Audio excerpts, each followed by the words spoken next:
We are now located at that moment in time when one ruling state is about to give way to another.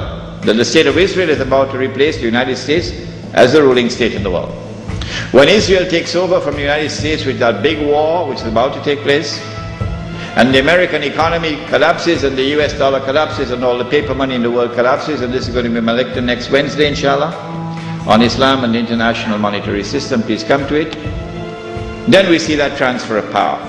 Israel takes control of the oil, for example, of the Middle East. When Israel becomes the ruling state in the world, then the Jews will say, the golden age has come again.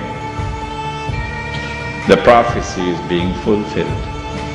But they're being deceived in the grandest and most magnificent deception mankind has ever witnessed. No, this is not the golden age. You have been deceived by Al-Masih al-Dajjal.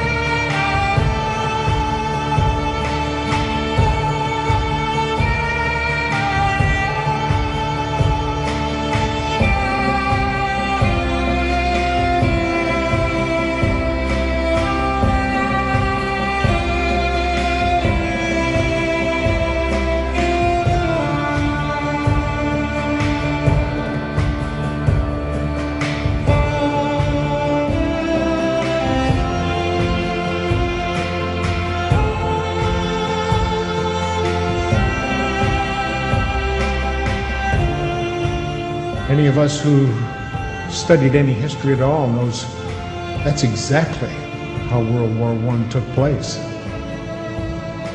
Then World War II was fomented between the Zionists, between the German nationalists again, and the Brits to bring us in. And in World War II, Israel was to be born. And the Zionists were given power. So since the first two wars came off just exactly as that letter said, and that letter used to hang right in the British Museum Library until 1977 when Baron Rothschild became a director.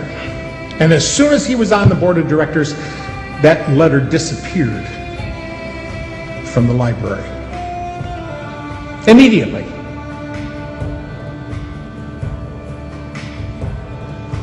But since that letter so clearly delineated the first two world wars, I think we have to look at it seriously and take it to heart when it says in there so clearly that the Third World War will be fomented between the Zionists and Islam. Does anybody see that materializing today?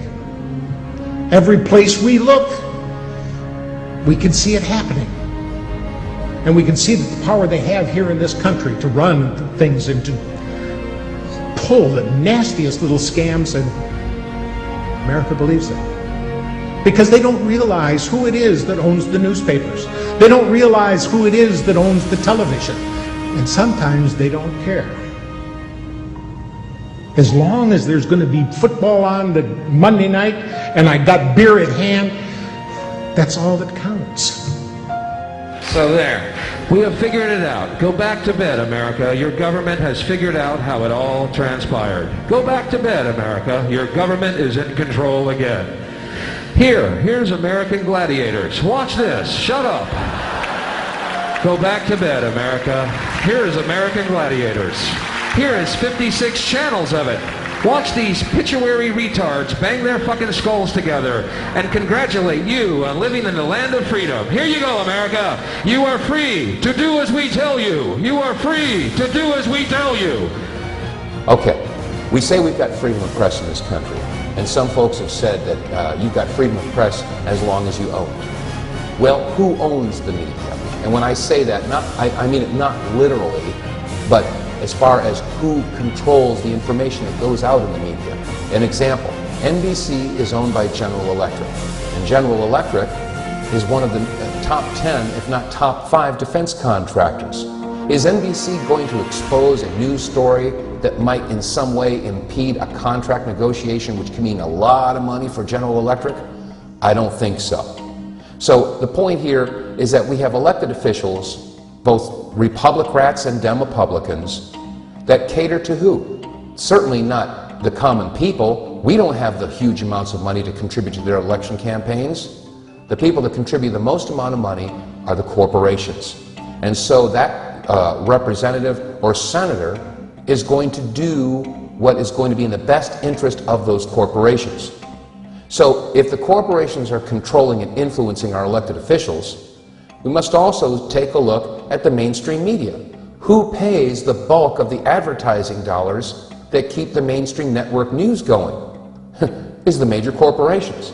So what we have now is we have corporate control of elected officials, corporate control of the media, and this is why some people are now calling it the corporate Borg, because they have assimilated several different areas of our entire society. The corporations control agriculture, technology, manufacturing, industry, education, communication. They control our elected officials. This is not a government of, by, and for the people. It is a government of, by, and for the corporation. And by definition, when business controls government, that is inescapably fascism.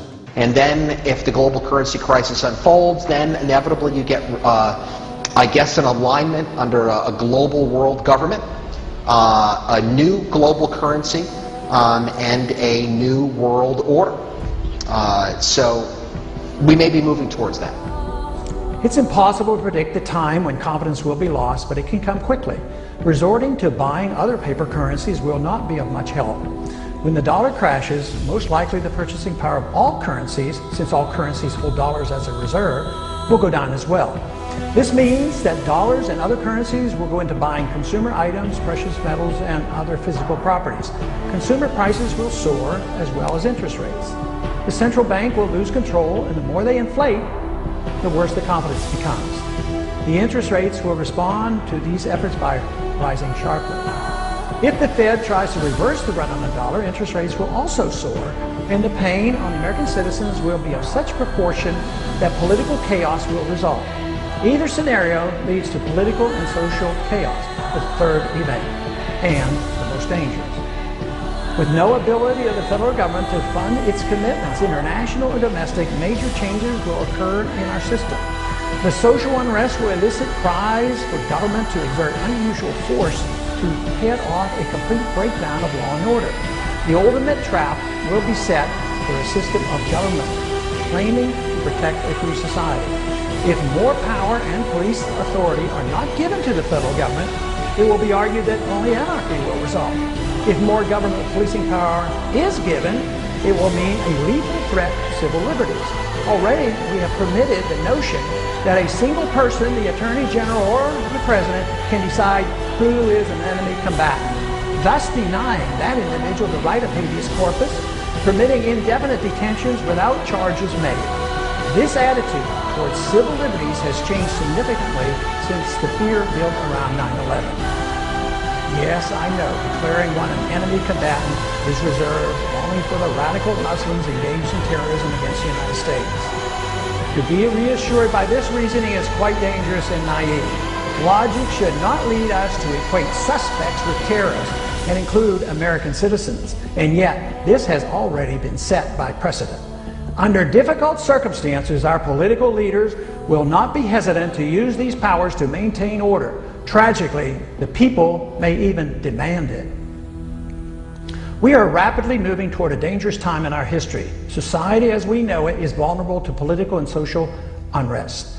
This impending crisis comes as a consequence of our flawed foreign and domestic economic policies, a silly notion about money, ignorance about central banking, and ignoring the onerous power and mischief of out-of-control intelligence agencies.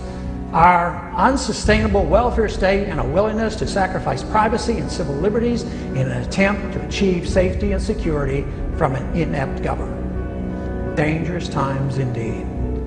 What can be done about it?